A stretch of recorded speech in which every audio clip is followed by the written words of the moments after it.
Hello guys, back again. Today we're going to talk about Hyperkin and a lot of big projects they got working right now. A lot of different things they kind of talked about yesterday that were all kind of really cool. First things first, the much touted, much hyped, much wanted by a lot of people, Retron 5 is going to still be released in its April release date. They're going to go forward with the console. I know there's been a lot of rumors out there about what they're having problems with, but clearly they got it fixed because the console is going to meet its April release date. So if you're one of those people who ordered it or are thinking about getting a Retron 5, it is coming out in April. And I have a lot of friends who are very interested in this console because of it emulates so many different systems, from the NES, Famicom, Super Nintendo, Super Famicom, Genesis, Mega Drive, among other consoles. And they're really excited to see how it works. And it's going to be, I think it's a cool thing. I think the more options, the better. The one thing left out of it that obviously a lot of people point out is there's no N64. There's no support for N64. Obviously no cartridge slot. And when asked about this very question, Hyperkin answered with this answer that basically, if you really want insight, I can tell you, check it out at E3. You'll see something there. This is exclusive. Actually, I have not told anybody else or any other media or any press. If you really are big about the N64, you will see something at E3. So basically, they've got something to announce at E3 with the N64. The question would be, is it another Retron system that has N64 built into it, or is it a standalone console? Obviously, we won't find out at E3, but for N64 fans, it's a cool thing. And I think, again, to me, the more options, the better. The more options there are to play the old games, the more different ways you are able to play and enjoy the old games, the better. That gives people more people the ability to play it. I mean, some people in some areas can't find an N64. Some people just want a box that plays all the different systems, and that's what the Retron 5 is so appealing to everybody, because they can hook it up to their TV and they can play a lot of different games. And why it may not emulate everything perfectly, it overall will do a good job. And we'll see what happens. We'll see what the reports are when the system finally comes out.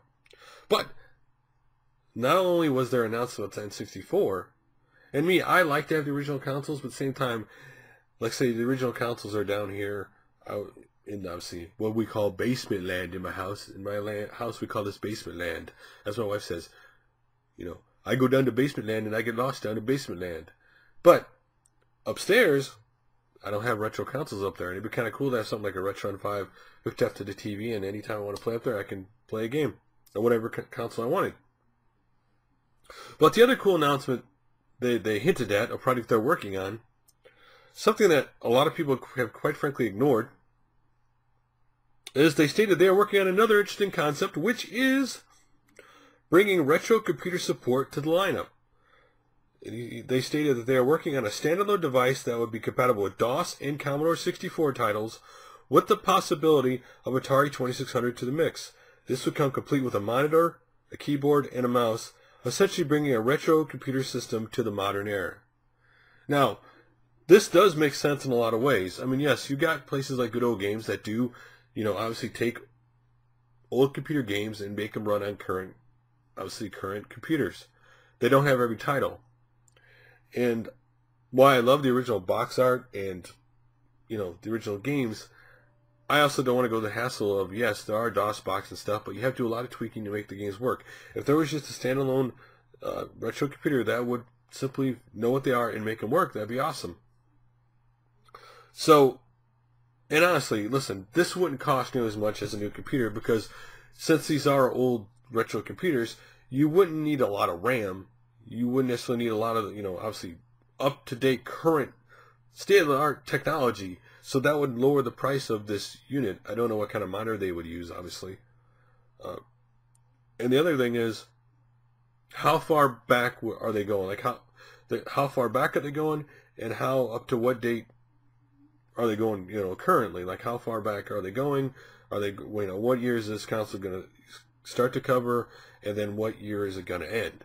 If they go like just retro, just like the Commodore 64 and DOS only, well, they're not going to need super high-tech device. Most of the stuff for that would be rather expensive to build these days. And it would be kind of cool. I think it would be really cool to have a retro computer console system and be able to play retro computer games, because I think that is one of the missed markets in all this. That why they're all focusing on the retro consoles.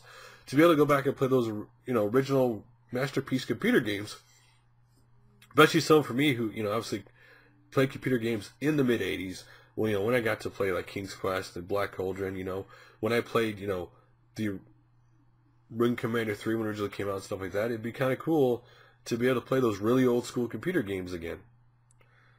I mean, Commodore 64 titles. Commodore 64 was king for a while, and there were a lot of great games on that system, along with DOS. So, my question to you is this, and it's going to be about both. First of all, would you want the N64 that Hyperkin's talking about, that they're obviously going to announce at E3, would you want that to be like part of the Retron 6 added to the group, or would you want that to be a standalone device? Which would you prefer to buy if they announced it? And with the retro computer support product they're working on, would you be interested in buying that? Basically, a computer that runs DOS and Commodore 64 titles, or even, add the Atari 2600 titles in it. Would you be interested in that? To me, the more options, the better. If they price these things properly, people will buy it. It's as simple as that. So guys, I'd love to hear your guys' opinions. Thanks for liking, subscribing, and commenting to the videos. I really do appreciate it. And I'll talk to you guys soon. Later.